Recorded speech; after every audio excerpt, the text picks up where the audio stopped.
अवधूत गोसाई से नित्यानंद प्रभु कहा जाता है। अवधूत की तरह घूमते थे।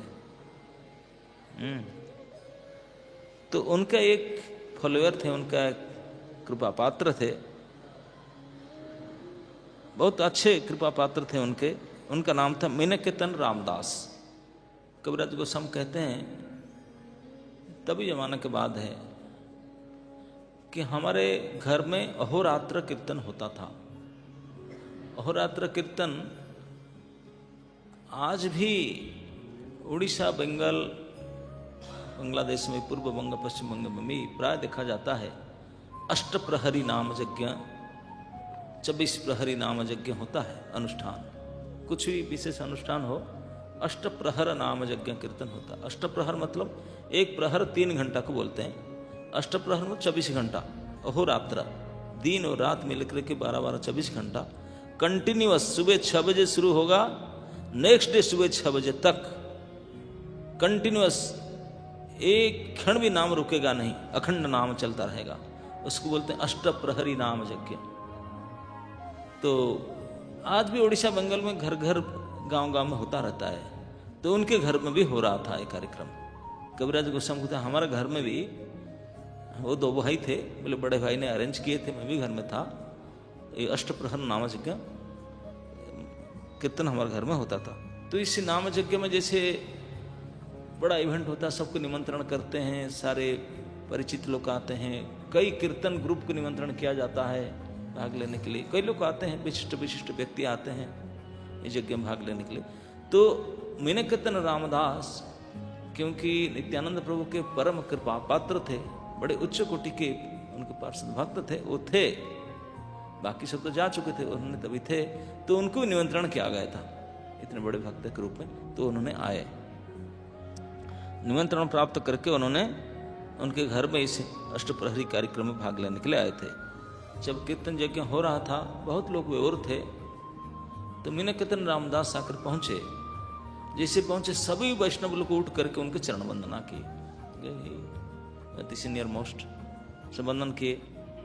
बोलते उनको जा करके सब प्रणाम करते थे, चरण वंदना करते थे। लेकिन वो तो loaded with love of God head, प्रेम से आपाद मस्तक भरे हुए थे, लवालब प्रेम भरा हुआ था। इस कारण से जो कोई प्रणाम करने जाते थे, किसके ऊपर पैर में चढ़ जाते थे, उसके ऊपर, किसको बंसी में पीट देते थे, हाथ में बंसी था उनका, और किसी को चाटा मारते थे प्रेम से। लोग माइंड नहीं करते थे, बोलते हैं कि वो तो ये उनकी कृपा है। बोलते मेरे लात मार दिए कि थप्पड़ मारे, ये तो उनकी कृपा है। उनके आंख देखने से नहीं लगता था आंख है, बोलते पानी है। कंटिन्यूअस बह रहा था, अविच्छिन्न अश्रुधार बह रहा है, क्योंकि प्रेम है अंदर, प्रेम के लक्षण है आंसू, आंसू बह रहा है। ये सब अष्ट सात्विक प्रेम के विकार, पुलक, कंप, जड़, विकार आदि सब शरीर में दिखाई पड़ता था। लोग उनके शरीर में ये सब प्रेम के लक्षण को देखकर चमत्कृत होते थे। और बीच बीच में नित्यानंद कह करके खूब जोर से आवाज करके जंप करते थे, बड़े हाइट में। उसको लोग देख करके चमत्कृत होते थे। जो आजकल कीर्तन मेला तो वो अलग डिजाइन है। जो अष्टप्रहर नाम यज्ञ होता था, वो बीच में अल्टर बनाते थे, चारों तरफ भगवान की विग्रह आदि रहता था, तुलसी चौतरा भगवान की विग्रह भी रहता था, राधा श्याम सुंदर हो भी विग्रह रहता था। और चारों तरफ उसका परिक्रमा करे, कीर्तन करते, बैठ करके नहीं, नाचते नाचते, घूमते घूमते, नाम करते करते कंटिन्यूअस 24 घंटा चलेगा। आजकल तो बैठ कर कुछ घंटा इंस्ट्रूमेंट लेकर के कुछ अपना हाउस और संग ऐसे करते हैं नाम कीर्तन मेला। लेकिन वो कीर्तन कंटिन्यूअस 24 घंटा करते था। और बीच में अल्टर होता था, वहाँ भी उनको पूजा होता था, विग्रह, भगवान का विग्रह हुई। जो पुजारी था, विग्रह सेवा करने कीर्तन चल रहा था, पुजारी था, उनका नाम था गुणार्णव मिश्र। अच्छे ब्राह्मण थे, गुणार्णव मिश्र पुजारी काम कर रहे थे। घटना क्या हुआ, वो पुजारी काम करके बैठा था आंगन में, साथ भोग लगाया होगा, पर्दा बंद कर बैठा होगा। और मीनकेतन रामदास जब आए, सारे डिवोटी उठ करके उनको चरण वंदना किए, लेकिन वो बैठा था उठाने, आके प्रणाम तक नहीं किया। तो मैंने कितने दिन देखे, बोले सभी आ रहे, वो नहीं आ रहा है। मैंने कहा तो उनको देख कर क्रुद्ध हो गए, गुस्सा हुए। गुस्सा आकर बोले ऐ तद्वितीय सुत रोमहर्षण बड़देव देखी जेना कैल प्रत्युद्गम। बोले लगता है कि उनके पार्टी के लोग है रोमहर्षण का। रोमहर्षण सुत का याद है ना, बलराम जी जब नमीसारण्य में पधारे तो रोमहर्षण जी व्यासासन में बैठे थे और कुछ पुराण कथा कह रहे थे।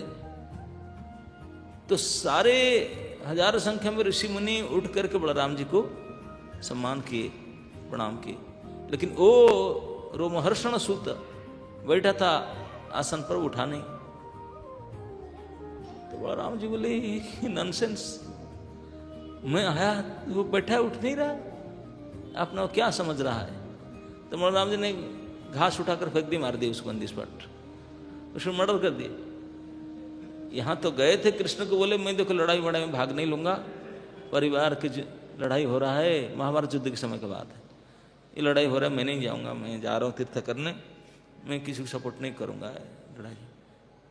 साधु बनकर तीर्थ में गए, तीर्थ में जा करके व्यासासन में बैठा ब्राह्मण को मार दी।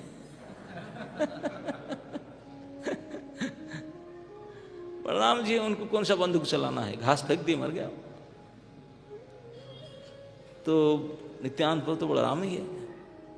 तो उन्हीं के निज पार्षद भक्त रामदास, उनको सम्मान नहीं किया तो रामदास से गुस्से होकर बोले ये रोमहर्षण का पार्टी का लोग कैसे आ गया इधर, उठ नहीं रहा है, सम्मान नहीं कर रहा है मुझे। तो ऐसा कह करके उनको गाली दिया और अपना नृत्य करने लगा, गाने लगा। और जो ब्राह्मण था गुणार्णव मिश्र, वो माइंड नहीं किया, बोला चलो अपना मैं अपना काम करूँ। तो उठ के जाकर हमने अल्टर की सेवा काम किया। तो जब पूजा खत्म हुआ था, अल्टर बंद किया, तो मोर भ्राता कबीराज गोस्वामी थे, मेरा बड़े भाई, उनको अच्छा नहीं लगा था। क्या अच्छा नहीं लगा था? मीनव कीर्तन रामदास का व्यवहार, जो पुजारी ब्राह्मण के प्रति इस पर कटाक्ष करके उनको गाली देना, ऐसे कहना उनको अच्छा नहीं लगा था। वो आकर के बोलने लगा, वो आकर बोला आप ऐसे क्यों ऐसे बोले? भाई नित्यानंद प्रभु के पार्षद है, उनको प्रणाम करना चाहिए। नित्यानंद प्रभु तो ऐसे, क्योंकि वो उनके बड़े भाई का गौरांग महाप्रभु को तो मानता था, क्योंकि बड़े स्ट्रिक्ट थे वो, बोले उनको तो मानता हूँ लेकिन नित्यानंद प्रभु को नहीं मानता हूँ। कि नित्यानंद प्रभु का आचार व्यवहार बंगाल में जब रहते थे ऐसा था, कोई उनको ईश्वर को मानता नहीं था, बोलते पागल है। तो सन्यास लिए थे, डंडा तोड़ दिए थे अपना। अब जिस प्रकार भेष पहनकर घूमते थे, जिस एरिया में जाते थे, कहाँ रहते थे, क्या खाते थे ना थे, तो वो लोगों का मन में बहुत संदेह था, विश्वास, सब डाउट करते थे। कई लोग डाउट किए थे इसे। तो इसलिए ये कबीराज गोस्वामी के बड़े भाई वो भी डाउट कर रहे थे, बोले उन्हीं के फॉलोअर है, ऐसा क्यों आकर बोलते पुजारी जी को ऐसे क्या? तो उनके साथ आर्गुमेंट हो गया। मैंने कहता रामदास जी के साथ आप ऐसे क्यों आ गए, क्या बड़े हो गए आप, कैसे नहीं किया था, पुजारी है उनको क्या करना था। तो उनका आर्गुमेंट हुआ। मैंने कहता रामदास के साथ, कृष्णदास कविराज के बड़े भाई के साथ। यह जानी रामदास दुख है माने, रामदास को पता चला ये नित्यानंद प्रभु नहीं मानता इतना, तो उनको बड़े दुख हुआ, दुख है माने। तब कबीराज मैं मेरे भाई को बोला भैया ऐसा मत करो, एक को मानता है दूसरे को नहीं मानता है, उचित नहीं है। दुई भाई एक तनु समान प्रकाश, बोले गौरांग महाप्रभु नित्यानंद तो दो भाई है, दोनों समान है। एक तनु समान प्रकाश, नित्यानंद नामाना तुम्हारा है सर्वनाश। नित्यानंद को नहीं मानते हैं, गौरांग मानते, तुम्हारा सर्वनाश हो जाएगा। बोलते हैं कि एक को मानता है, वो दोनों रूप एक ही हैं, दोनों भाई हैं। एक को मानता दूसरे को नहीं मानता, ये तो अर्ध कुकुटी न्याय है। आप अर्ध कुकुटी न्याय जानते हैं क्या होता है? अर्ध कुकुट न्याय होता है, कुकुट मतलब मुर्गी, मुर्गी बोलते हैं ना, अंडे देता ना, यहाँ होते हैं मुझे में तो लोग रखते हैं अंडे देते जो मुर्गी, कुकुट बोलते, कुकुटी। तो किसी किसी लोग घर में रखते हैं, मुर्गी रखते हैं, मुर्गी मुर्गा। तो एक बुढ़िया था, उनके घर में कुछ मुर्गी थे, अंडा देते थे, डेली डेली अंडा होता था, उनको बेचता था। तो एक दिन सोचा कि ये मुर्गी को उन खाना देना पड़ता है, अनाज आदि देना पड़ता है, फिर एक एक अंडा देते हैं। एक अंडा देते हैं तो ठीक है, इनकम इसमें से होता है, लेकिन ये जो फ्रंट पार्ट है एक्सपेंसिव पार्ट है। सामने वाला भाग है ना, वो कुछ देता नहीं, केवल खाता रहता है। पीछे वाला हिस्सा ये इनकम पार्ट है, इसमें कोई एक्सपेंस नहीं है, अंडा मिलता है। तो क्यों ना ऐसा करते हैं, पीछे वाले हिस्सा को रख लेते हैं, इसमें इनकम होता है। आगे वाले जिसमें एक्सपेंसिव पार्ट उसको काट कर खा लेते हैं, वो तो खाते थे। तो उन्होंने क्या क्या काट करके आधा जो फ्रंट पार्ट था उसको काट कर सब्जी बना दिया। बोला पिछले वाला हिस्सा इनकम की सोर्स है, ये रहेगा। चलेगा क्या? चलेगा नहीं। तो इस प्रकार करते हैं, ये अर्ध कुकुटी न्याय है। एक आधा को मानेगा, आधा को नहीं मानेगा, क्योंकि एक्सपेंसिव पार्ट है, इनकम पार्ट है। ऐसे सर्वनाश होता है, कुछ भी नहीं मिलेगा, ना इनकम होगा पर नहीं मिलेगा।